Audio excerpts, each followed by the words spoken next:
Usa ka tingog, usa ka katawhan.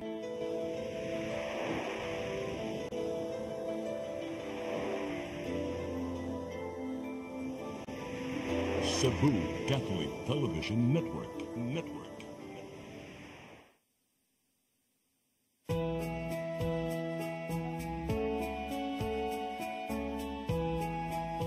Brothers and sisters, faith without action is dead. Ang pagtuo nga dili ubanan og maayong buhat patay. Faith and action must always be together. They cannot be separated. These two are twins. One cannot live without the other because God has joined them together. In James 2:24 it says, "You see, then that it is by our action that we are put right with God and not by our faith alone." And even in verse 26 it says, "So then, as the body without spirit is dead, also faith without action is dead." Therefore, brothers and sisters, faith without action is dead. Hello. Mayong adlaw o mayong Sabado natong tanan, January 18. Besperas pagigala sa dako kayo nga kasaulugan diri sa atong dakbayan sa Sugbo, ang gingon nga the mother of all festivals in the Philippines ang Sinulog. O kung ato usab katanaw ng mga religious activities sa karong adlaw, we'll talk about it in a little while. Pero kini nga edisyon sa atong Faith in Action, mo shout out akong daan ni Tatay Dodong Limchua, ang atong tatay sa Oasis of Love Community, nga mao gyud atong naandan nga angkor nini atong programa. Ako sidekick ako ni tatay, no? Labi na akong si tatay out of town, and today medyo busy pa ni siya tungod kay mag-uhay pa nga niabot from a trip to Singapore. So manghinaot nga si tatay lagsi kayo kay haron nga maka-appeal sa mga daghang kay mga kalihukan relative to the celebration of the Sinulog on Sunday. But today, Saturday, January 18, nindot sabni nga atong hisgutan, no? Kung sa atong mapaabot na ining adlaw, and on hand to assist us mga igala nga hisgutan kining maong mga kalihukan and other things besides, no? Nga may kalabutan sa atong debosyon sa atong pinalangga nga Señor Santo Niño.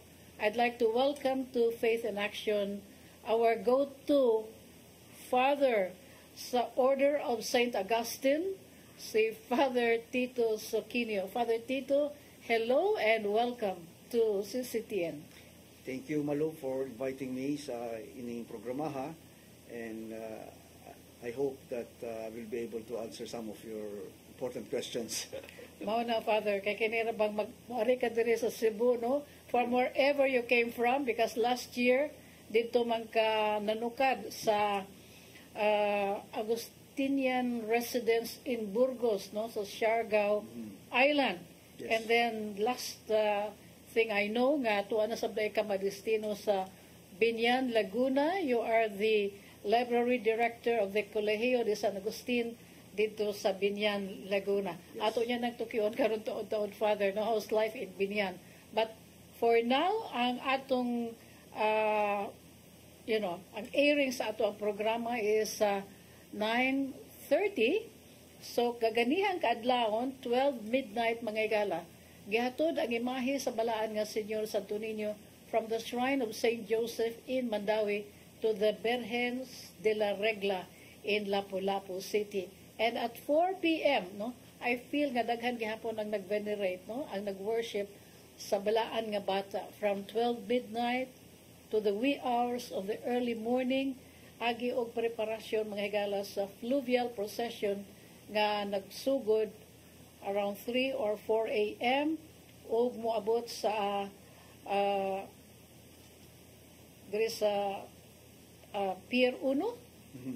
Yeah, mga 5 o'clock, and then padung na sa Basilica del Santo Niño for the 5:30 a.m. Mass. So doon na pa misa and then reenactment at 9 o'clock. And there's another Mass, I guess. And then at 1 o'clock, or 11 o'clock rather, serhan ang Basilica del Santo Niño, Yes, in agi preparation. og preparasyon, no? Pagpaganda mo sa foot procession, nga magsugod sa 1:00 sa hapon, and then kini nga procession will wind up in the Basilica where a Holy Mass will be held. Ang pagatapuson, ang highlight niya na mga higala human yun sa misa kanang gipaabot sa nato, no? Nga talagsaon, colorful, and really extraordinary nga homage to the Senior Santo Niño kanang religious sinulog nga ang mga pilgrim ang mga senior citizens like us and ang kanang mo abi-abi no sa mga pilgrims diha sa ilaha nga pag adag ko to kandila pag-ampo ini mga pilgrims ug sa ilaha usab nga pagbaligya sa kandila. Abot pila na kani ang ilang populasyon, Father, would you know pila ni ang kanang mga candle vendors nato? Well, it's a growing, no?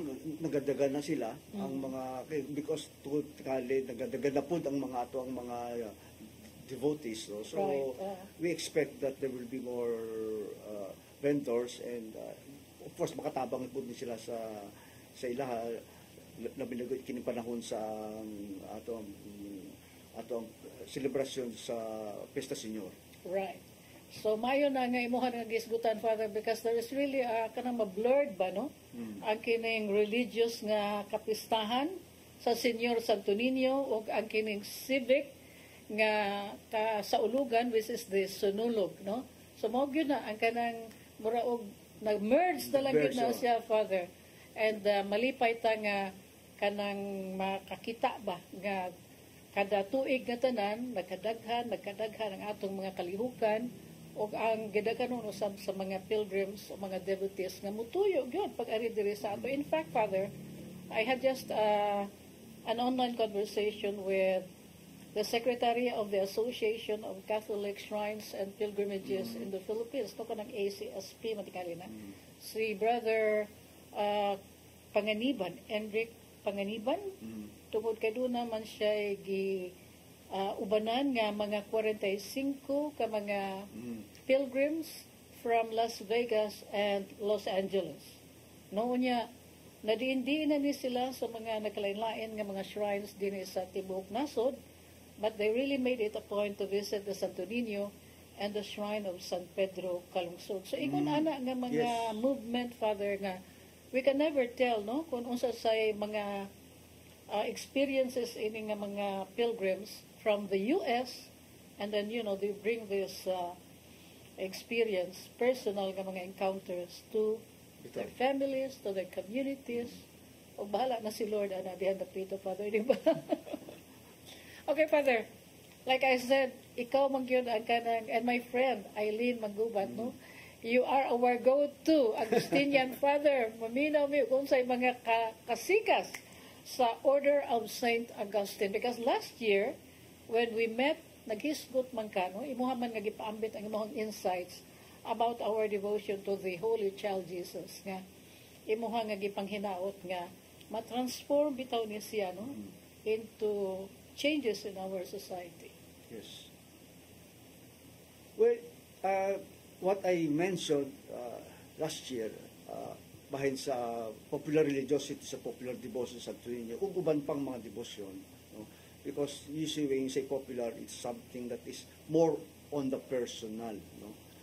But the challenge now sa ato ang hagit sa atong pagtuo is to move from the personal to the social, to the societal, to the community. No, so it's always an ongoing, even during the time of the Lord, hangtod karon, that's always the challenge of Christianity, of that it is not about us, it's about others, it's about the Lord, it's about doing the will of God in others. No, so same with the Santo Niño, we have to move from a purely personal devotion, no, to something that will benefit society. So in other words, we have to address, our devotions should look into to address ang mga societal issues like environment, no? like ang mga EJK na siya, which our bishops and priests are strongly saying about and following, especially sa ato ang mga advokasya sa atong Santo Papa. So we kind of toed the line. So sa ato ang popular devotion sa Santo Niño is no different. No? We have to move towards labi-lagi karon sa panahon sa panahon sa ato ang pagpiniliay. The faith should be part of our discernment process. No? Na iapil nato ang pagtuo sa pagpili sa ato ang mga leaders natong palabuton, meaning yung election. So we cannot in a sense separate, divide the faith and our civic duties. That's why katapusan sa atong misa sa Santo Niño, a blessing, be mindful that you are a good Christian makes a better citizen. So that is the last statement sa ato ang Santo Niño Mass. So we cannot separate the devotion, our faith, from our demands sa ato ang kalibutan. In our interview also last year, Father, kanang nahisgutan man nato ang role, no, sa Augustinian order in the scheme of global society, no? And miingon ka nga ang tahas ninyo is to bring the devotion outside of our comfort zone, no? Sa ato padadko nato sa uban pa mga dapit, and at that point imuha man sab nga gi-share nga you were on your way then to Singapore kay doon na sab kay mapil sab ka dito sa ilaha nga pag-celebrate sa kapistahan sa Señor Santo Niño. So that was last year. So how did it go, Father, katong kapistahan dito sa Singapore? Well, it was always, I was there since day one. When say day one, when it was introduced, that was 10 years ago. So the Cofradia was organized. So every year I noticed, because I almost every na ako diha sa Singapore, nakita ko ang pagtubo. Ang pagtubo sa debosyon. Hangtod karon nanganak na gani na gidaha ang Santo Niño, ang debosyon ng Santo Niño sa Middle East, sa Dubai. So sa ato pa, it's very interesting that in Dubai, a Muslim country, a devotion has started, especially among ato ang mga Pilipino na mga OFWs. So, in other words, Father, the seed of that devotion was brought by a devotee nga to magbase sa Singapore. Yes, so. And iya nga gida sa Dubai because he's already working. Because he is now working in Singapore. Yeah, in Dubai actually. So in Dubai. Yes. Okay. So pagdaan niya dito, diha ba kanang nakadapit dayon siya og mga devotees to join? Interestingly, bitaw, because even the parish priests of that church there is welcoming, no? Ang mga tao dito, I saw footages of the pictures na dagan kayong mga tao, gida ang pilgrim image dito.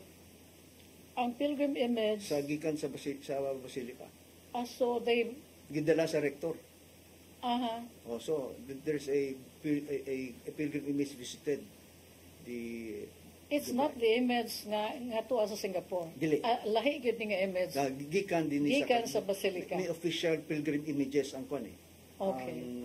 Ang Basilica. So amo nang ginada to represent the original image. So murag ambassador ba siya? Na siya. Great. So it's something that we can be proud of as Filipinos, that more than 400 years ago, 1565, gidawat nato Santo Niño, no, nakaplaga ng Santo Niño karon, kita na karon ang after 400 years or 500 years, we are now sending the Santo Niño back, no. We are now spreading the devotion of the Santo Niño sa ubang na nasod. So kana nga to ang gasa na nadawat, ang gasa na nato ipambit. So na-mention ako ka, Father, no, nga kanang nagpakita ni kuno sa kanang mahinungdanon o ka strategic sa role sa mga overseas contract Correct. workers, overseas Filipino workers nga mahatod nila, nga madagid nila no ang ilang gasto sa pagtuo sa mga langyaw nga mga lugar where they are working or have found a home, no? Yes. A new home. So ingon ana ka, I mean, what country in the world can lay claim to that father? Is there any country in the world? Well, we do not say that we're exclusive to it, no, na kita ra ang because we also find, for example, ang ato ang mga igsoon, mga Katoliko, gikan sa uban na nasod, like in Africa, in Indonesia, so it's a growing Catholic population dito, kadang mga nasura. But I can only speak from the perspective of the Filipinos that we are spread everywhere. Oh. Maybe there's a joke that unsang nasura ang wala Pilipino. I don't know whether we Philippine Antarctica, maybe. Who knows? Who knows? Oh. Who knows? So I think we are now bitaw. Father, no? So maybe the economic problems brought about ng ato mga igsoon na ato sa uban na naso para mangita for greener pastures was also the same venue to spread the faith. See how God works In mysterious ways. So, kini nga simbahan dito sa Dubai, do you recall unsa ni nga Paris, Father? Actually, I'm not privy to it. I forgot the... Anyway, so magsaulog sila sa ikapila nga Senior Santo Niño feast karong tuiga. I think this is going to be the second, because last year was the first. So, Okay. namunga na June. No. So that's, it's still an ongoing... Nag-bear fruit na gyud, Father, no? Yes, oh. Magayo niya ako sa contact ka ng person, a number, Oh. no? Nga mahimosab nato nga madungog ba? Ma-share nila ang ilang nga journey dito sa I can ask Dubai. from our Singapore contacts about those details. Because after we talked last year, nakuha na ako ang mga details sa kanang kasulugan sa Fiesta Senior sa New York, sa Prague, sa Canada, and in Russia. Nga, ni materialize tungkol sa personal nga devotion sa mga tao kato na nagpuyo, na narbaho dito, o baka nag-alagad sa Philippine Embassy in Moscow. And so I got that information from the personal friend nga maoy embahador karon sa atong naso dito sa Moscow, si Ambassador Igor Bailin. So I'm glad nga ato nang naisgutan karon. And unsa pa ni mga dapit, Father, so yung i-add na nato ang Dubai, no? Yes. And who knows ug unsa pa ni mga nasod nga walang tama hibaw apan dynamic ang ilahang mga kasaulugan dito. Usa sa mga reason na unsa man ang nagatubo ang ato ang devotion to the Santo Niño is the crucial role of the cofradia din sa ato, di ba? The cofradia is based din in Cebu. So once ma-organize bitaw ang Cofradia del Santo Niño de Cebu, nagadaghan ang mga tao because it's now becoming an organized devotion. So that's why the Basilica is encouraging the establishment Ang Cofradia. of the Cofradia. So I will eventually a Cofradia it's in the works, by the way. The Cofradia in Dubai is in the works na ma-organize po sila dito. Unsa ni nga structure, Father? Tell us. The Cofradia is the one basically ang ilahang trabaho mao ang pagpadadyon sa Devotion Santo Niño. It's an organization since before. Dugay na siya na as a matter of we can even trace that up to Miguel Lopez de Legazpi, who was the first Hermano Mayor. So the role is to continue to organize devotion. So once the pilgrim, kasi part of the requirement, so to speak, na ang pilgrim image mo adto kining dapita kining lugara, a cofradia is going to organize so that it will organize and manage the devotions. So, let us say, Father, nga ang kanang hatod sa pilgrim image dito sa Dubai, for example, no? Ang advance party din na, Father, ang Cofradia. Is that what you're saying? Yes, correct. As a matter, the advance party will be coming from Singapore. Singapore. Kaya siya man ang nag-introduce niya. Nag-initiate. Niya na. Oo. So, I think they are now in the process of organizing the Cofradia in Dubai. Usually, kinsa may mga sakop niya na, Father? Definitely, there will be the devotees, the committed devotees. Kay dili man ako magbembro kanina na sa Wala part-time. Saying what happened to Singapore in other parts of the Cofradia. There is already a Cofradia in the States. I think the one that's always regular niya na maadto sa National Convention is in Nebraska. I see.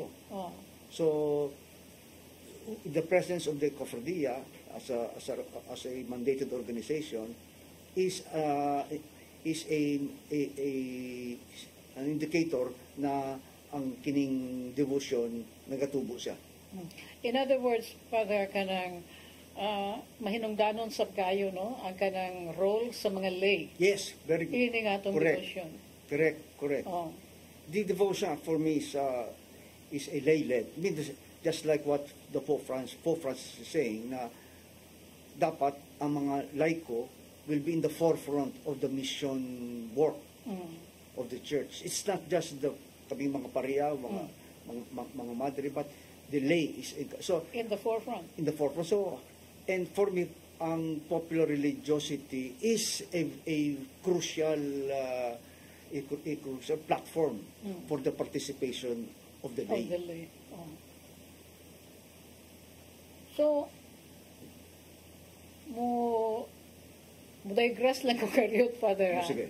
Because you came from Binyan, no? Yes. Ikaw ang nagda karon sa library sa Colegio de San Agustin in Binyan, Laguna. Kamusta man dito, Father? Well, I like my role now because I'm kind of semi-retired after I will not say stressful, but challenging 3 years sa Siargao. And remember, as I told you also before, I was also in the forefront in helping rehabilitate our town, which was properly devastated because of Odette.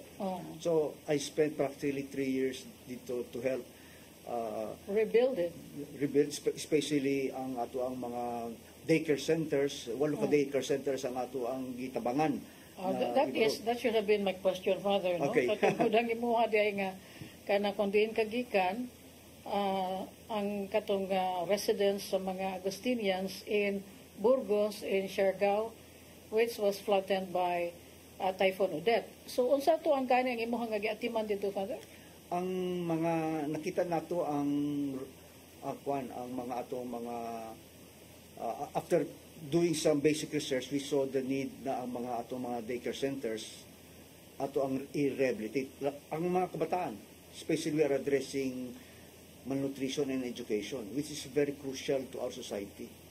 No, so nag-focus kami diha sa nutrition, kay mga standard mga kabataan diha nagubang ilang mga kwan. So we were able to get partners to help, and so before I transferred to Binyan, na-transfer na mo sa LGU, kining mga daycare centers, na sila karon ang nagapadayod sa pagkatiman ni mga daycare centers. So that's one of our maingon nato na accomplish sa kwan. And how about your convent there? The convent was also repaired, no? To the help of many donors and also of the local people, ang mga prisoners nato. So hinahinay po, no? Hinahinay ang pagbangon sa. As a matter of fact, the project that we coined is called Ahon Siargao. Ahon Siargao. It's a work especially by the AIM Alumni Association, that is spearheading the rehabilitation of the daycare centers ato. And includes the ongoing daily feeding sa ato ang mga kabataan of daycare age. So that was my experience in, so when, After 3 years, after 3 years, so I'm now medyo sedate na ning assignment, Father. sedate na siya. So I have no more time to do reflections and hopefully And a lot of reading kay Yes, naman kay ikaw I will may boss dito sa ilang sa ilang library. and I hope I can write What a blessing. book on faith in science. I'm working on that. And then sa atong previous nga conversation, you mentioned nga nagbuhat pug ka o nagtuon ka, or the order even is coming up with a set of proposals nga makatabang unya sa atong mga policy makers nga makakraft sila og mga regulasyon o mga balaod nga makatabang sa pag-regulate ining AI, because as you mentioned, Father, before pa ta nag-recording karon, no, nga sa malipay tag sa dili, mao ni ang ato gyud nga ginaatubang karon nga nang panahon. It is not of the future, pero karon na ni. Correct, yeah. It's not anymore in the near future. It's already happening now. Oh. So, if you remember, there is nanong we talk about AI last January, because that was also the main message of the Holy Father for the World Day of Peace. So that's why nagsud niya ng isyuha. Plus the fact that I think I also mentioned to you that when I was assigned prior to Burug Siargao, I was assigned Bacolod, we organized a conference on artificial intelligence.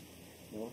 Yes, you told me. Yeah. Oh. So one of our initial findings was the effect of the AI sa disruption sa atong ekonomiya, particularly sa atong mga trabahante na pwede mawad-an og trabaho tungod sa introduction sa AI. Ma-displace siya. So there will be a social disruption. And that is a moral and ethical issues which the church has a responsibility to. So we are looking at the possibility, the church, because of our initial research, we will propose to our legislators, because we need to have a strong legislative agenda, a strong legislative policies that will protect our citizens, especially the workforce, that of the disruptive elements of artificial intelligence. So in the sense, we will be assisting, assisting our legislators to help craft legislation needed legislation that will mitigate the impact of AI, that it will not just be only focused on consumer and economic designs, but should also look into the human dimension of artificial intelligence, because even in the AI world, ang mga experts on AI are also worried of their own inventions. So it's like Frankenstein. You create a monster. A monster that you cannot anymore control. So, and that is a possible scenario that we will be looking into. As a matter of fact, there is already a date for that, 2029, where AI will be as intelligent as a human being. But for me, what is not the scary part, not that the machine will be more intelligent than the human being, but the machines might not anymore take instructions from a human being, because it will already have the capacity to program itself, that it might not need anymore a human programmer, a human intervention. That is for me the threat and the danger to humanity. So muna karon ang ginabatayan, even ang mga experts on AI, they're looking into that possibility. So it sounds like science fiction, but it's a possible scenario. So that's why we may apocalyptic nga element, no, ang pag-abot sa AI sa atong society. To some extent, to a greater extent, that is going to be AI magamit naman sa gubat. Correct. Oh. As a matter of fact, when, modesty aside, when we came up with the 2019 conference, we were already discussing, we were already talking about weaponizing AI. And it's now being done, like the drones, In etc. Ukraine. Ukraine. No? Ug sa uban pa mga dapit where there is civil war. Correct. So mauna ang So game changer po di siya. So if the Philippine society, government will not look into this, we will be caught flat-footed. So to some extent, in our case, in even a small way, we are doing some initial steps, strategic steps that will address these concerns. No? So we pray that the Santo Niño will enlighten our legislators, enlighten us that tingali na we address this important development in our society today, not tomorrow but today. mag-goal man ta tingali discuss kabahin ani Father, because this does not figure in the daily conversation karon sa ato mga politiko. No, murag ang kanang space nga kanang ilahang nga atubang karon ang kanang bahin pa maghihapon sa fake news or disinformation. But there is the AI, which poses a much graver problem, Father, no? And as a matter of fact, the fake news can also be generated by AI.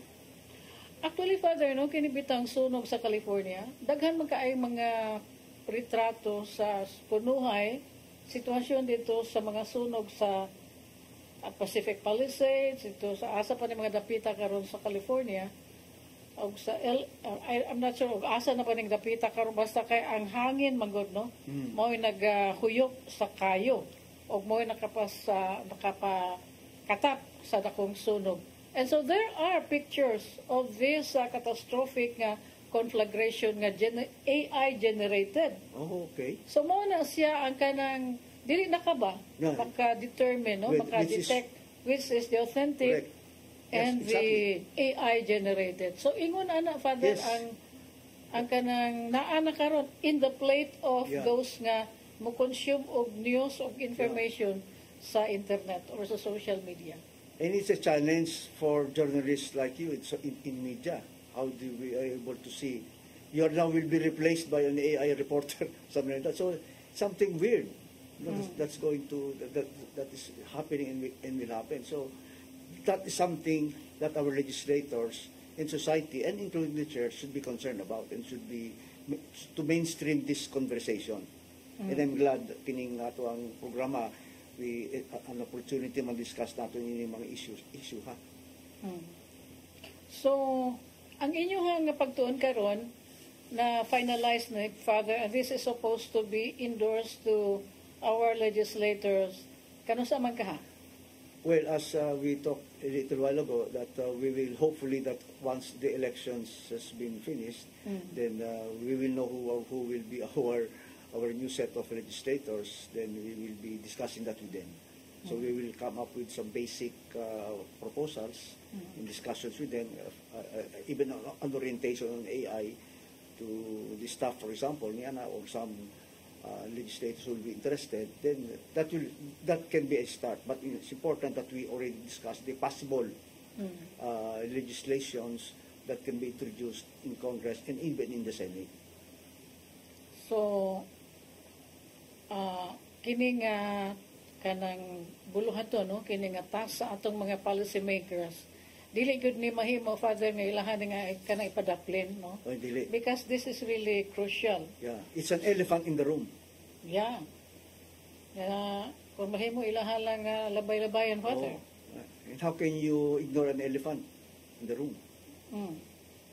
Yung mammoth ka yung size. Sakto na imuha nga kanang paggamit ana nga idiom, Father. Ilabi ang dakua nga mananap, pero why mutagad? Huwag mutagad. And that is gargantuan task, Father. No? And what does it require, Father, nga kanang tarong ni og handol? I mean, you cannot just say nga, okay, kanang mainlaki ko sa information technology, o sa mga butang ta, mga preparasyon nga kinahanglan ini to tackle this issue, Father? Well, first of all, is really first to truly understand, masabtan nato unsa man ning AI. No, is to take time to understand it and unsa man ang effect ni sa ato ang sa ato ang society. As a matter of fact, AI sometimes I would say was kind of designed to control society, to control information, which is already happening. So kinahanglan ang atong simbahan, ang civil society and gobyerno should be wary of this development. As a matter of fact, it's a sad fact that you mentioned that a top techno organization has stopped fact-checking. And that's a concern. But importante that ang kalibutan makaibaw ang unsa man ang bakakon, unsa man ang kamatuoran. ang kamatuoran. And So, I think, Father, kana siyang impact sa AI, no, sa societal life, no, sa bisan unsa nga nasod kanang ang mga tao nga nitabang sa pag-create ining ChatGPT, kanang basic nga mga AI karon nga gigamit sa different strata of society, diha man to'y kanang gipatay, no, nga of Indian descent, nga he was about to come up with information nga dili gyud nim kanang bang naagyoy agenda nga domination ang kining tinguha sa mga tao nga who will spread the AI. So ingon ana ang perspective ana karon, Father, and pagkangalan nga and these are controlled by mughals, no? yes. Kay mga dagkong tao, mga gamhanan, and some are even saying tungod ining pag set aside nila sa fact checking, somebody was saying tungod ko nun nga ilahang iaman ang sangalan ini to appease, to assuage the feelings of the elected President of the United States. Kay nanuyo man si President-elect Donald Trump, no, nga gi-disable ang iyahang social media account, ang iyahang Twitter account nga karon gikanlan og X, no.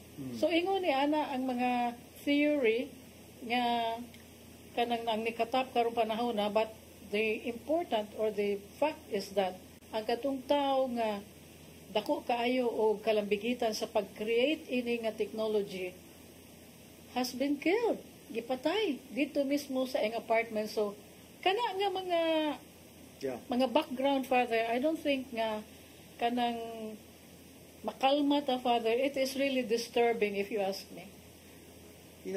I have a term for this. While AI is giving us opportunity that we will access all information, but on the other hand, there is a tendency to control the information. And for me, this is what I call digital dictatorship. So, and this is very disconcerting because once truth has been suppressed, you know what's going to happen. So, in spite the fact na the information is so widespread, there's even overload of information, but that same information can be controlled. So muna ang challenge and that's why the media, the mainstream media should be in the forefront of these discussions.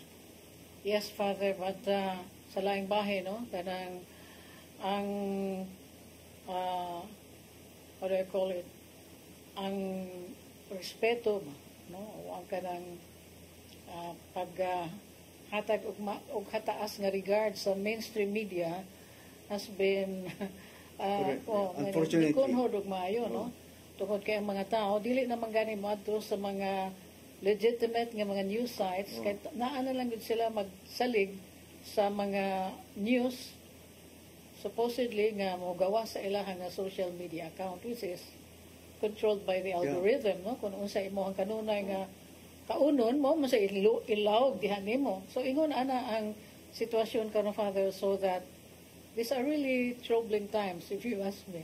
Og nakita karon ining season nga, we pay homage, we worship the Holy Child. Mao na ato panghinaot, Father, no, nga ubanan kita nining atong panaw karong panahon. That's why nindot ang tema karon that we are pilgrims of hope. We should always be hopeful that in spite of what is happening around us, nagsugod na ang 2025 with sad realities, and we still have the baggage of 2024, but the Holy Father calls us to become bearers and pilgrims of hope. So atulad ining paglaom, pag-asa kining tuiga, and we hope that the Holy Child will be in the forefront of this hopeful journey, of this synodal journey, that we will still continue to trust in God's providence, that He will bring us to fruition in spite of the challenges na ato ang ginatubang karong tuiga. Ang tema sa 2025 nga Fiesta Senior Celebration is Santo Niño, Hope of the Pilgrim Church, no? Ingon ana ang atong tema, pero ang Jubilee year, Father, ang tema is Pilgrims of Hope. So, mayo kayo, no, ang correct, bitaw. Pag-merge, no, sa tema sa duha ka mga importante kaayo nga mga kasaulugan. So that, Father, kining maghisgot man ka nga we are bearers of hope. We play a strategic role in evangelization karong panahon. And you mentioned before ta nga nagsugod sa ato ang recording session nga we see Filipinos in very important how do you call it, offices in the Vatican karong panahon. Ato kuno tong balikan nga topic, Father. Well, of course, everybody knows that we have a new cardinal, and he was recently appointed as one of the members of the dicastery for the doctrines of the faith, which is one of the most important departments in the Vatican. And of course, we have Cardinal Tagle, who is the prefect of the dicastery of evangelization.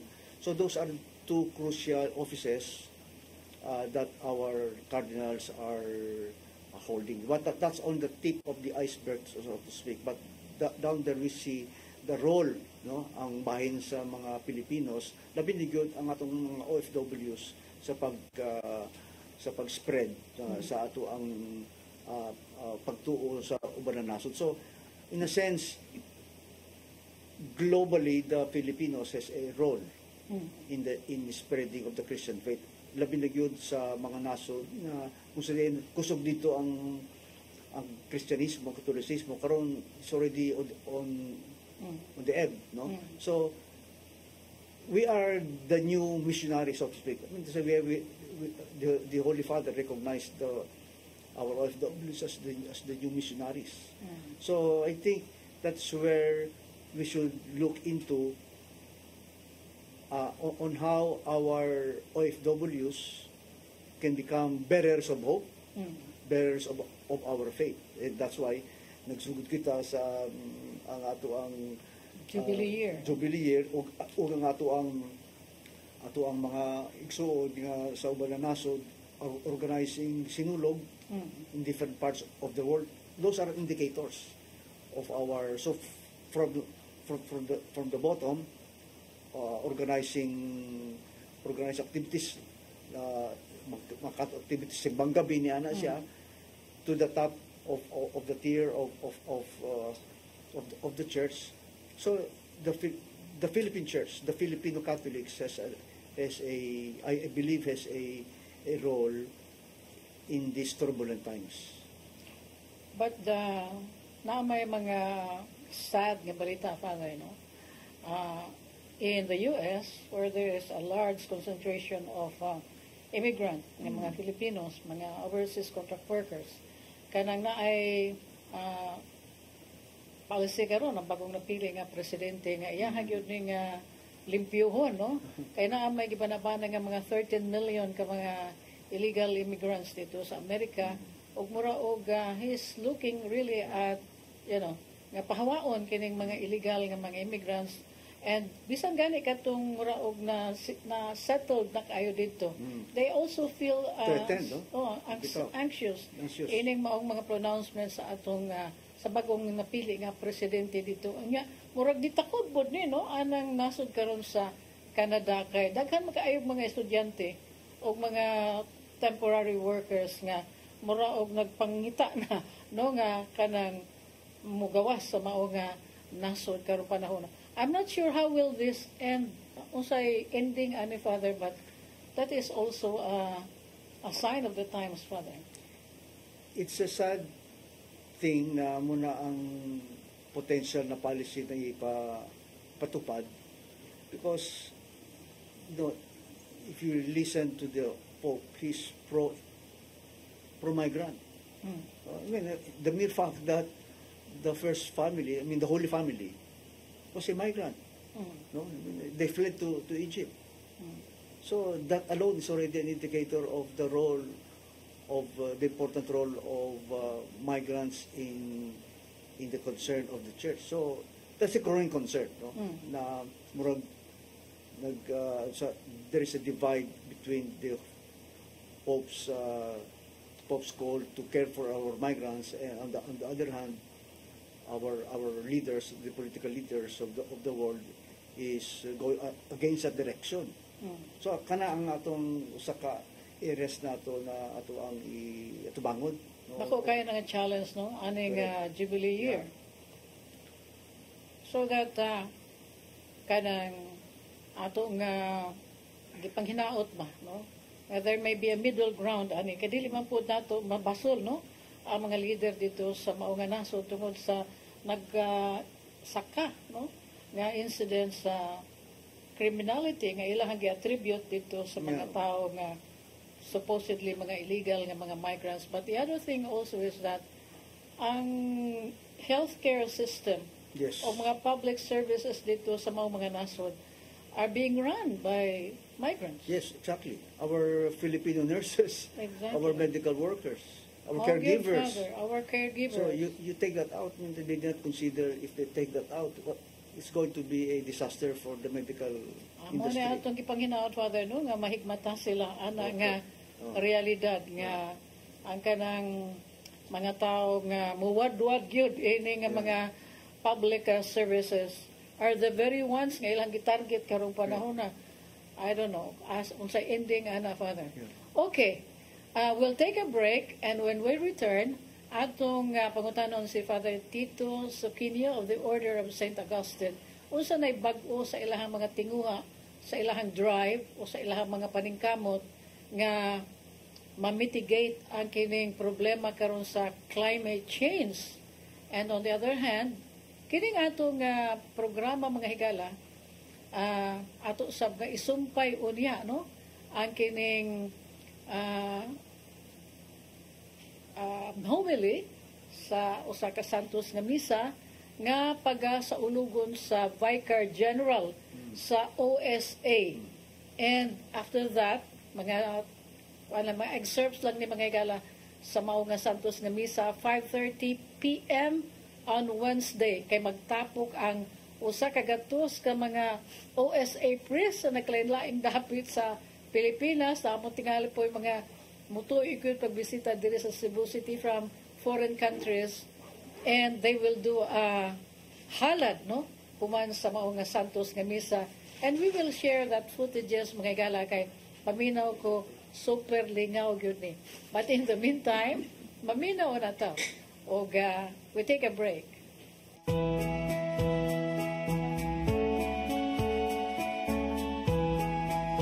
Oops! Bag-o na ang itsura sa atong speed powder detergent. Mas gipamaayo, mas gipa-epektibo pa ang iyang formula kaysa kaniadto. Paspas kaayo ang paglaba, malimpyo ug humot pagyud ang mga sinina. Mao nga sa among pamilya, kumpiyansa kaayo mi sa among labada. Barato na, nindot pagyud ang kalidad.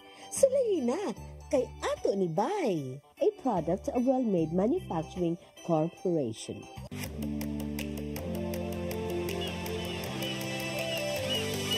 Welcome to CCLEX, the future of toll bridges, where safety, convenience, and cutting-edge technology come together seamlessly.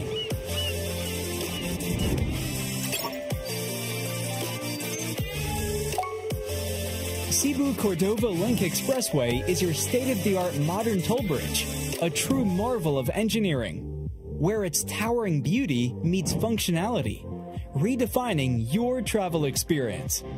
This 8.9-kilometer expressway boasts a host of remarkable and sophisticated features. Your safety and security are our top priority. CCLEX has 83 state-of-the-art cameras for 24/7 surveillance. These are also used for rapid incident detection and response, and speed monitoring of vehicles to prevent overspeeding. CCLEX also has a dedicated patrol and emergency response service to ensure help is never far away. It also has designated emergency parking areas, each with emergency call boxes that serve as lifelines to motorists in need of immediate assistance. A runaway truck ramp was also strategically put in place below the main bridge, a crucial safety mechanism to avert potential accidents involving heavy vehicles, protecting lives and properties. Impact attenuators or crash cushions are also in place in key areas to mitigate impacts in case of collisions. CCLEX also has a standby emergency unit to deliver swift medical services at a moment's notice. To ensure well-being of all road users, CCLEX is outfitted with road weather information system that provides real-time data on weather conditions. From strong winds, heavy rains, or adverse road weather situations, CCLEX's RWIS provides vital insights to ensure safe passage for all. To streamline your travel experience, CCLEX's Toll Plaza features 10 RFID-enabled lanes for swift, safe, and seamless transactions. Equipped with cutting-edge technology, these lanes allow travelers to breeze through the toll gates in no time. 2 customer service centers are also in place inside the expressway to help meet every RFID needs of every traveler. Pedestrians and cyclists, too, can enjoy CCLEX with its designated sidewalk and bike lanes that run parallel to the road. We have opened our wide sidewalk now. We open it early in the morning at 4:30 or 5:30.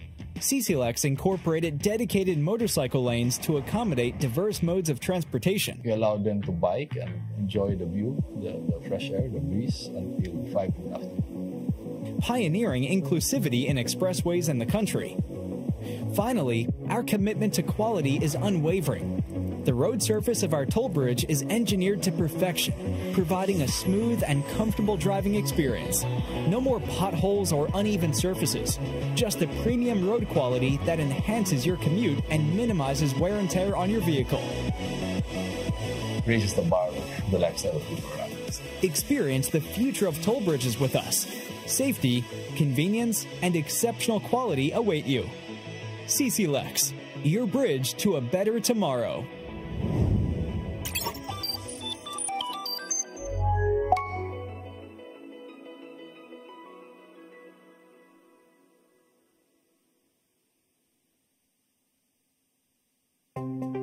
Discover the beauty of the Philippines.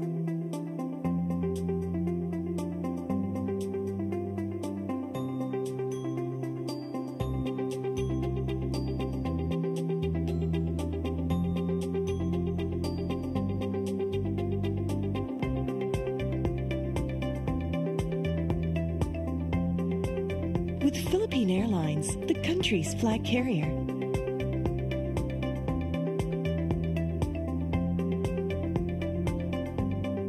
The airline that lets you feel the warmth of the nation.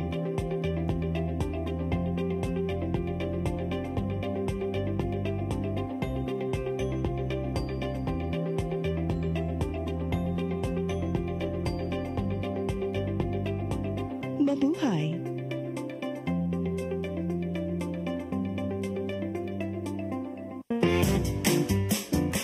In the heart of Cebu lies an ideal place for the people on the go. Uncle Tom's Cabin Hotel. gives guests a convenience of quick and easy access to Cebu's business centers. Offers spacious rooms furnished with all the modern-day amenities. Uncle Tom's Cabin Hotel, located at NP Yap Street, Barangay Capital Site, Cebu City. For reservations, call 032-888-8667.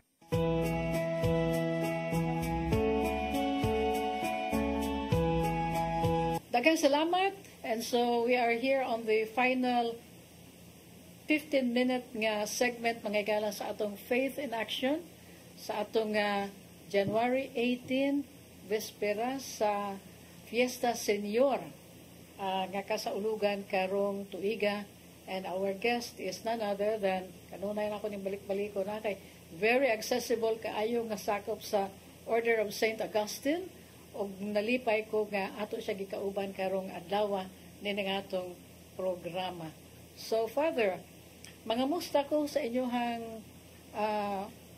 mga programa, no, sa inyong drive to help mitigate the impact of climate change. Kini bitang sunog nga nitabo karon dito sa California, Father? Climate change na ba ni? I will not be surprised that it is nag-trigger ang kining wildfires. So, usa sa mga hinungdan ni mao ang atong global warming. Mm-hmm. And unfortunately, mo binyo sila, and it is sparked, no, this wildfire that has affected daghan kayong mga, so sa ato pa murag some have said that these are apocalyptic scenes. Apocalyptic fire kuno, Father? O niya na siya, no, murag Sodom and Gomorrah kuno niya na siya. So maybe this can be again a series of wake-up calls for us na atong paminawon ang from the Catholic point of view, the call of the Holy Father again in his important encyclical Laudato Si. So this is our only planet, it's a planet Earth. So we are all interconnected in this regard. So sa ato pa, the temperatures of the world will continue on increasing and rising, and that will have an impact sa tanan. No? As a matter of it can also be connected to AI. No? I mean, everything can be connected. So again, I mean, in a way nga unsa, Father, nga ma-connect sa AI ang kining naitabo karon sa atong kalibutan. In a positive sense, we can use AI to mitigate the effects of climate change. We can use the technology of AI, you know, to help mitigate the mga disasters, to get more information, and even to create mga technologies that will help. So in that sense, I can connect AI on a positive note. No? That we can make use of technology. AI, of technology to help humanity, no, especially in the quest. But ang pinaka-importante sa climate change reversal, so to speak, is political will. Our leaders has to commit to lower down the consumption fossil fuel, and fossil fuel, and that's something that is something challenging, especially with our current political leaders now. So wala ginatanaw bitaw ang future scenarios, ang long term, ang long term. So that's why we see the Pope, we see the clergy, we see a number of bishops in the forefront of this advocacy to protect our environment. So in a sense, apil sad ako in advocacy. As a matter of fact, in a couple of days, I will be in a Zoom meeting with a number of our friars from all over the world. I will give a talk on climate change. Where is this? It's a Zoom meeting.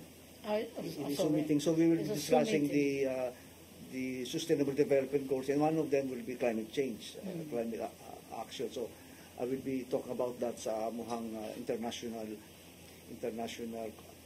conference by Zoom meeting organized by our representative to the United Nations as an NGO. We have an NGO attached to the United Nations, to the UN, and he has organized. He's a Filipino. He has organized these conferences. So who will be there, Father? Who will attend this Zoom meeting? They will be coming from different parts of the Augustinian world, Nice. including some sisters. So I'm looking forward to it. So ang sa agenda gani We will be discussing among us the Sustainable Development Goals. I see. And then one of the, since climate change was assigned to me, I will be discussing this in a Zoom. So it's one of our, in a sense, our global efforts to continue the discussions on the issues, especially now of climate change. So kining 17 ka Sustainable Development Goals na ay gi-assign nga Lain ng mga Augustinians, lain nga mga speakers from the Augustinian community. Yes, all over the world. All over the world. Anindot na, Father. Yes, in a sense, we are. Pero maka-enrich man po na, no? Ninyo, no? Yes. O kami tingali nga inyo hang ipaambit ang kanang mga discussions ninyo. Correct, yes. Okay. So, isumpay na to, no? Human sa atong discussion, ang kaning highlights sa Santos nga Misa nga pag-saulugon sa Vicar General sa Order of St. Augustine. Kinsa ganito, Father? Father Joseph Farrell. Father Joseph Farrell. Yeah. So that human sa homily, kanalay atong i-share, and then ato dayon nga isigwe dito sa ilaha nga halad nga will happen after the Mass. So, prepared na mo, ana, Father? Mag-costume ba mo, ana? Well, ang costume, ang mga habit na ito, no? We will be wearing our black habit, which is actually the official habit of the Augustine Order all over the world. We are only wearing white because we are in a tropical country. But the reason why we are having kining halad because we are in sa closing ceremonies sa amuhang pagsaulog sa 40th anibersaryo sa the Philippine province, the Cebu province of Santo Niño de Cebu. So after 40 years, and I'm glad also to be part of that because I was the first Filipino na Agustinian na ordained, na i-ordinan pagkapare sa inyong bagong probinsya. So as the Agustinians are celebrating the 41st year, I'm also celebrating my 41st year. Congratulations, Father. Thank you, Balo. And so, more than 100 priests ang mutambong participate sa halad inighuman sa misa. So mas matanaw mo maging masayaw mi. Mahala sa Santo Niño. Ha? Inyo hadeng kompetensya ng mga ang mga banggitan nga mga sinulog dancers. But Father, I'm sure it's going to be very beautiful and meaningful nga pagsaulog sa atong Fiesta Senior. Father, in closing, no, atong pasalamatan si Tatay Dodong ining talagsaon kaayo nga higayon nga we have you here sitting down with us for this conversation. So daghang kaayong salamat nimo, Father. Any message para sa atong mga followers sa CCTN, Father? First of all, daghang salamat, Balu, for inviting me, and it's a privilege and an honor na makapaambit ako sa akong ginagmay na mga ideas. And I hope na pinaagi sa ato ang CCTN, mapalambong ato ang pagtuo, especially maabot ang mga daghan ato ang mga devotos sa ato ang Santo Niño, na ipadali nila ang ilang pagtuo, ipalaw nila ang ato ang pagtuo sa Santo Niño. But at the same time, let us help. No? Let us move towards a devotion that will lead towards societal transformation. Ang hagit karon sa climate change, sa AI is real. And it is already, it is imperative for us na ang ato ang debosyon, atong pwersa sa atong debosyon, ma-transform ni ini towards changes in ourselves, in our community, and in our society. And thanks to the media for helping us promote these advocacies. Daghang salamat. I-remind po tingali nato sila, Father, no, nga with the elections just around the corner, nga ang pagpili usa ka sagrado nga katungdanan, no, nga naay realidad, no, sa atong eleksyon, mga kaigsunan. Pero naa ninyo, naara gyud sa atong mga kamot. Ang dako nga kanang kahigayunan nga mausab ang atong katilingban, no? Correct. With more discernment or discerning pagpili sa atong mga opisyales karong panahon. Murag mataas na ni Father kung ato pa ng tukion o palawman pa na nato nga topic. That's another That's session. another session. Unya ubasin og simbako maka pagumpisal to nya ta kay makapamali ka sa Father, palayo lang na nga topic in the meantime, Father. Bitaw. So this afternoon, 1 p.m. ang foot procession, palihog pag-amping, no? O kuno sa gikinanglan nato nga dadon, tubig, comfortable footwear, o haron nga maprotehian kita sa kainit baron o simbako uwan baron, no? Please bring yourself, please bring your umbrellas, okay? So daghang kayong salamat, Father. O pasalamatan nato si Tatay Dodong for this great opportunity o mga kaubanan nato sa CCTN production team o sa atong mga maptikon nga mga kaabag diya sa TOC led by Inday, ang atong technical team, Jurix and Brian, Ferdy, thank you.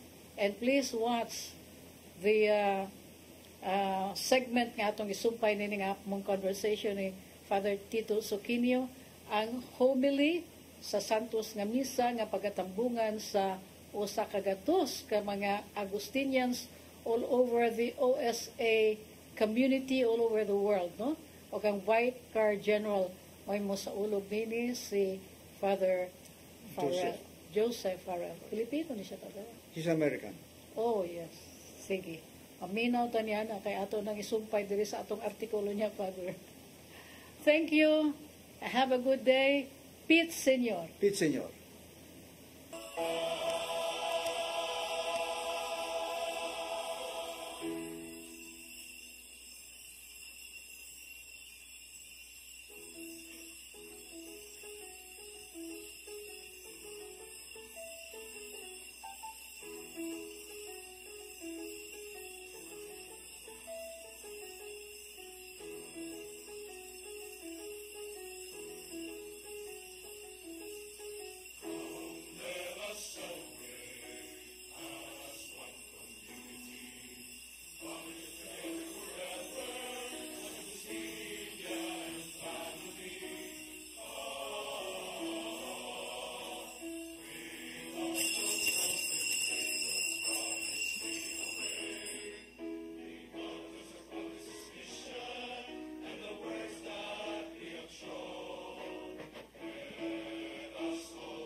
the name of the Father, and of the Son, and of the Holy Spirit. Greetings to you all from our King, Señor Santo Niño, in whose name we gather here as God's family. May his protection be always with you. My dear brothers and sisters, we have come here in the name of Jesus, whose childhood we venerate in the image of Señor Santo Niño, brought centuries ago to our shores and given to our forebears as a sign of divine protection and as a symbol of the faith received in baptism. Knowing that we are all children of God by our baptism, let us reflect for a moment on our dignity as Christians, thanking the Lord for the gift of faith, and let us call to mind with sorrow in our hearts the times we have been disobedient to our Father in heaven.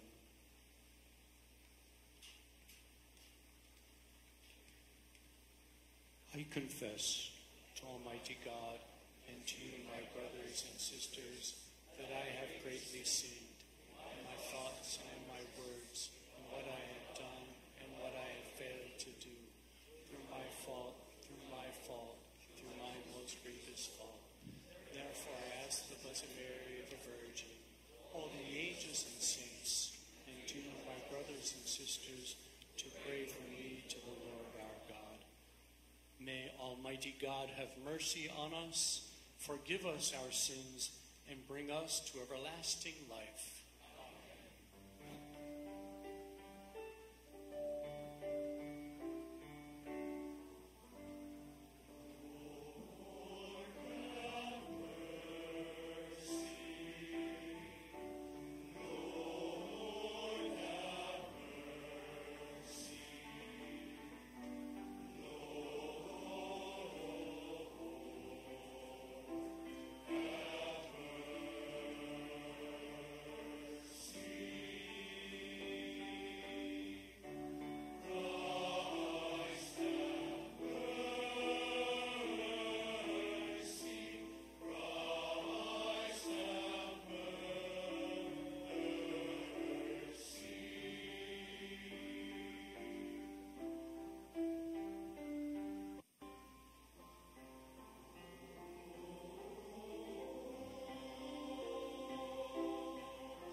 Glory to God in the highest.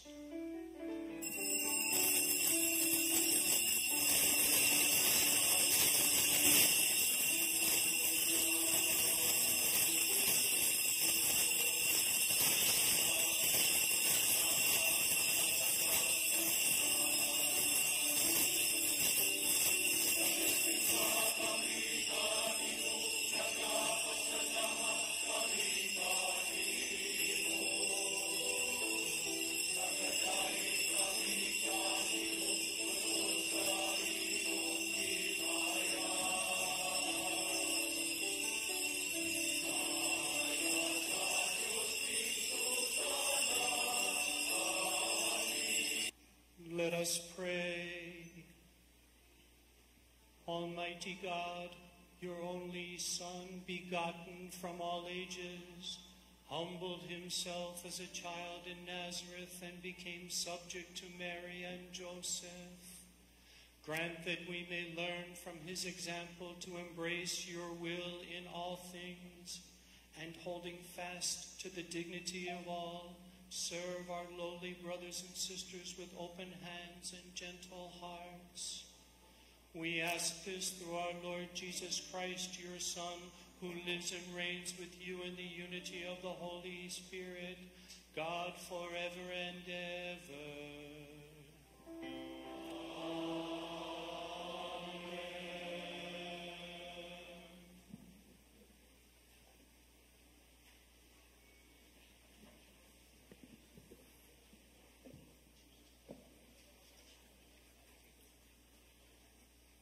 A reading from the letter to the Hebrews.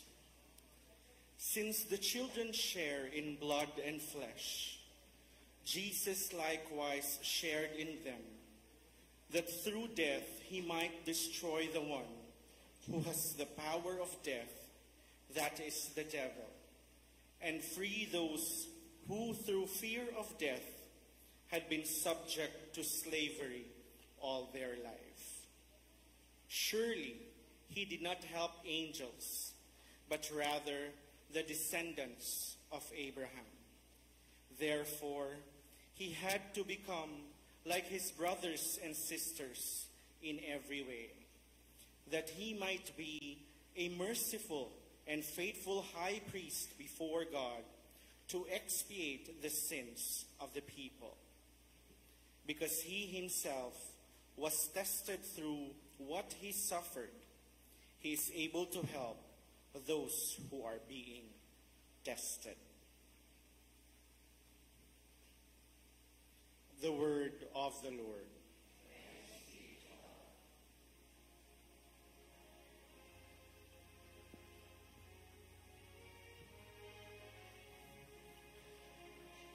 The Lord remembers his covenant forever.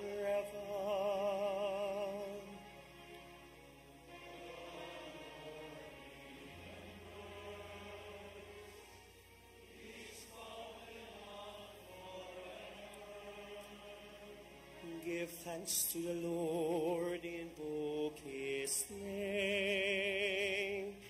Make known among the nations his deeds. Sing to him, sing his praise. Proclaim all his wondrous deeds.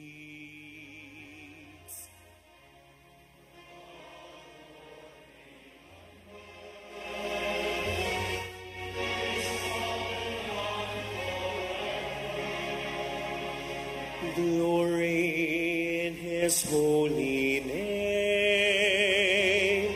Rejoice, O hearts, to seek the Lord.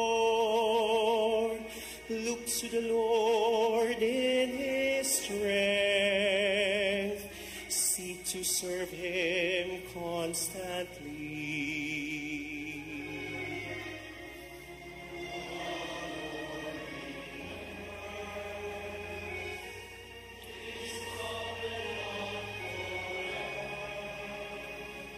You descendants of Abraham, his servants, son of Jacob, his chosen ones. He, the Lord, is our God. Throughout the earth, his judgments prevail.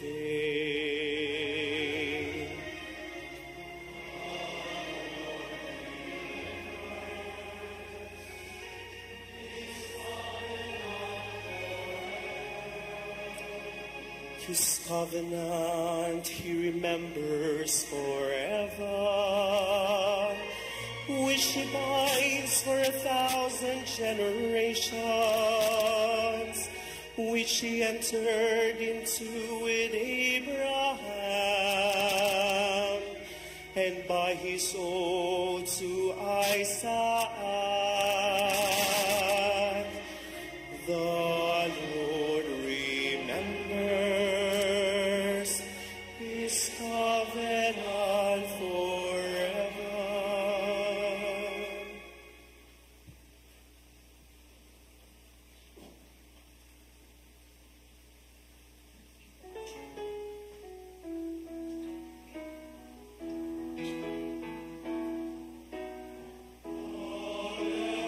Alleluia, alleluia.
The Lord be with you. A reading from the Holy Gospel according to Mark.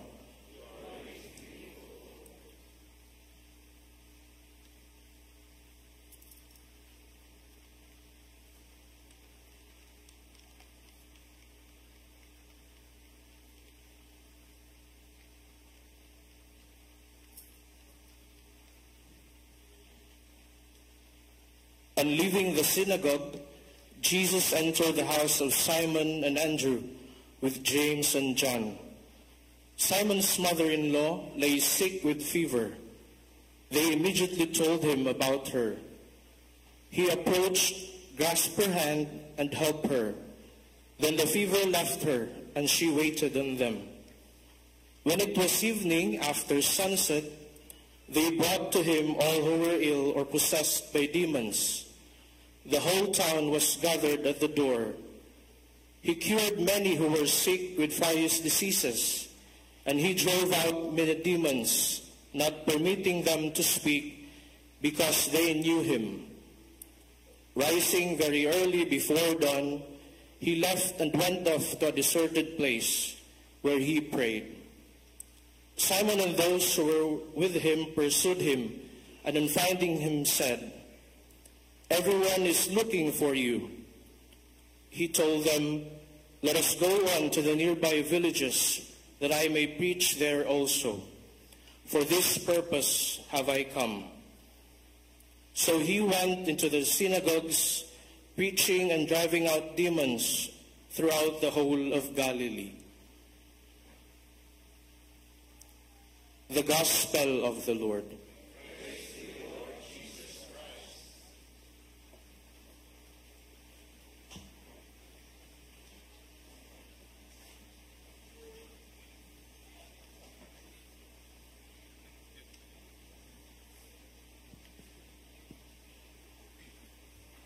Viva Pete, Señor. Thanks be to God. On behalf of the Prior General Alejandro Moral Anton and all of the members of the General Curia, I offer congratulations to Father Andrew Batayola, to his council, to all of the friars of the province of Santo Niño de Cebu. This past year has been a year to celebrate the 40th anniversary of the foundation of a new province. I'm sure that it has been, this past year, a year of events, liturgies, meetings, and celebrations. 40. That number is such a biblical number.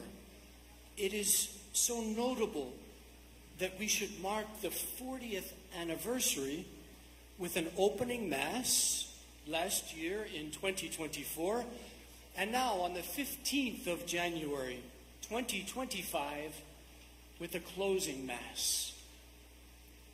The number 40 is truly a significant number. After 40 years of wandering in the desert, the Israelites were able to cross into the promised land. After 40 days and nights of rain, the Ark of Noah found a stable place to rest, and the rainbow, the sign of the covenant between God and humanity, appeared in the sky, bringing peace to a very turbulent 40 days and nights. In the Gospels, we hear that Jesus spent 40 days in the desert, praying and fasting and experiencing temptation before he began his public ministry. The number 40 is significant indeed. 40 years is a long time. There are some of the friars here today who were present at the beginning celebration of the founding of the province 40 years ago. And for that we say, thanks be to God, thanks be to God. We thank God for their lifelong dedication to the common life and Augustinian ministry.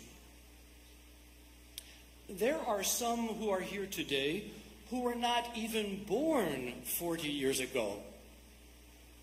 We thank them for saying yes to the vocation to join the Augustinians on their journey in the province. And we say, thanks be to God. Thanks be to God. We're catching on. And there are some who were here 40 years ago and are not with us here today. But they are enjoying their eternal reward. We give thanks to God for them and pray for the eternal rest of their souls. And for them we say, thanks be to God. As we call this the closing celebration, we also realize that with a closure comes a new beginning.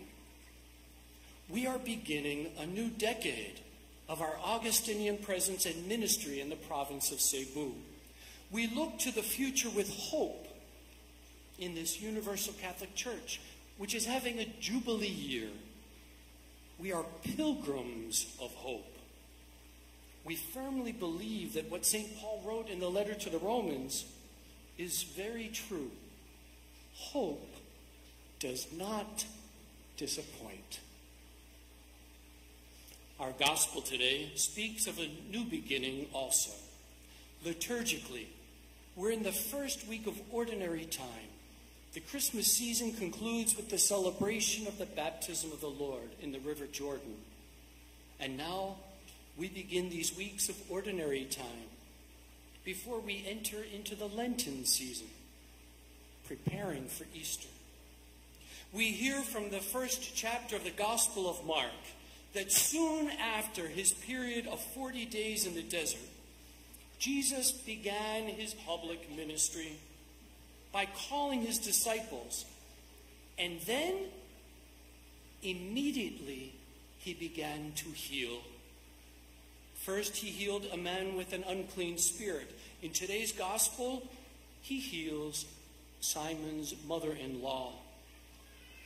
Everything that is in the gospel is there for a reason, and I would like to focus on what followed the healing of Simon's mother-in-law. The evangelist Mark tells us she immediately began to serve. We know that this is an important message that Jesus insists upon in his public ministry. Finding ways to serve our sisters and brothers is critical to living out our vocation as Christians. It's a way we give thanks to God. There is a song that was most likely popular back in 1984 when this province first began. The title is, "They'll Know We Are Christians by Our Love." I was in a church in Washington, D.C. a few years ago, and as people began to sing that line from the song, a spontaneous applause broke out in the congregation. The people worshiping in the church that day could not help but join in the applause to acknowledge the truth of that statement. They will know we are Christians by our love. Isn't that a wonderful way to be known? By our love. By our love. By our love. That is how others will know that we are Christian. It is with that mandate that we were baptized. We are baptized to follow the example of Christ and those who learned from him. That example is to imitate Christ in our loving actions. It is that same baptismal mandate that compels Augustinians to love God and one another. Our rule of life dictates that to us. The first line of the rule tells us, before all else, ante omnia, love God and then your neighbor, because these are the chief commandments given to us. We know that the celebration of Santo Niño is approaching soon. We're in the 7th day of the novena. Also, 7 is a very important biblical number. As the province of Santo Niño brings to a closure this 40th anniversary year, let us give thanks to God for all of the blessings that we have received and all of the opportunities we have had to serve and to love God and one another. The province, we know, is part of the larger order of St. Augustine. What we do in one part of the order affects the other parts of the order. It's like the ripple effect of the water when a pebble is dropped into a lake. The ripples reach far wider than the place where the pebble was dropped. So too with the good works that you have done and that we will continue to do. The effects of the loving acts of service ripple throughout the order, ripple throughout the world, and we give thanks to God for all that you do, for all that you are, all of you. Let me conclude with some words from our Holy Father, St. Augustine. In one of his letters, he wrote the following thought. It is something I would like to leave with you this evening as we continue with the celebration of this Mass of this concluding anniversary year. The Eucharist is an action of thanksgiving. And so we bring to conclusion this anniversary year by saying, thanks be to God. As we continue with the Eucharist, let us ponder these words from St. Augustine. He writes, what better thing could we bear in our hearts, say with our mouths, and write with our pens, than thanks be to God? Nothing could be spoken more succinctly, heard more joyfully, understood more meaningfully, or performed more usefully than this exclamation. Yes, let us give thanks by saying together, thanks be to God.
Behold the Lamb of God, behold him who takes away the sins of the world.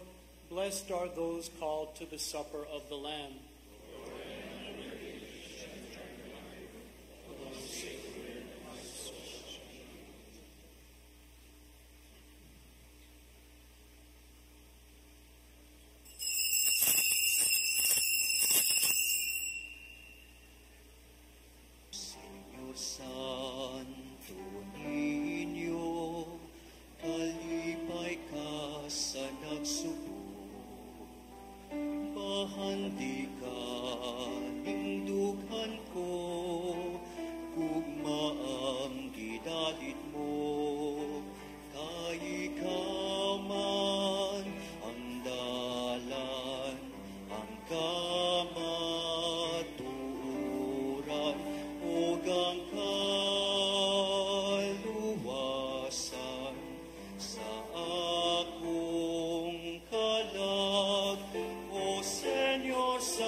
masinungga ang imong pag-uon maghari ning dugha. The Lord be with you. And with your spirit. Bow your heads and pray for God's blessing. May Señor Santo Niño protect and bless our country with the abundance of His grace. Amen. May He guide our leaders in the path of justice and peace. Amen. May He bless His church and her endeavors. Amen. May He inspire our youth and protect our children. Amen. May He bind us to one another with His love. Amen. And may Almighty God bless you, the Father, and the Son, and the Holy Spirit. Amen. Go in peace and practice your faith, mindful that a good Christian makes a better citizen. Thanks be to God. Viva Pete Señor! Viva Pete Señor! Viva Pete Señor! As we, the Augustinian friars of the province of Santo Niño, Cebu, Philippines, celebrate its 41st anniversary, we will offer our halad sinunog to Santo Niño de Cebu as our gesture of thanksgiving for the gift of our journey of grace and of Augustinian vocation. Viva Pete Señor! Viva Pete Señor!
you care for all who have gone astray.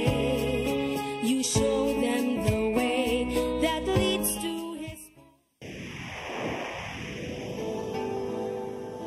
Usa ka pagtuo